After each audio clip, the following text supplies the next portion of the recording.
9 ናቸው እነዚህ የመንፈስ ፍሬዎች።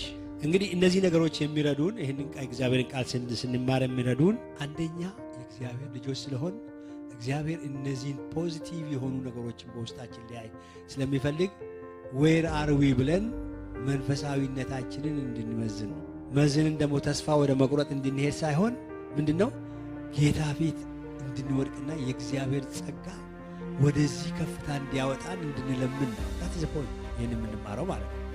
እግዚአብሔር ለኛ ያለውን ዓላማውን ካወቅን ከጌታ ጋር በመስማማት ወደዚህ ከፍታ እንዲያወጣን ምክንያቱም መንፈስ ቅዱስ ስለሆነ ወደዚህ የሚያመጣን እኛ በራሳችን ይህን በውስጣችን ማስቀመጥ ስለማንችል እሱ በውስጣችን እንዲነግስና ወደዚህ ከፍታ እንዲያወጣን እሱን መለመን ነው። ግን በእኛ ውስጥ ሆኖ ሊሰራ የሚችለውን ነገር ሰጥቶናል። ያንን ግን እንድንጠማ ይፈልጋል።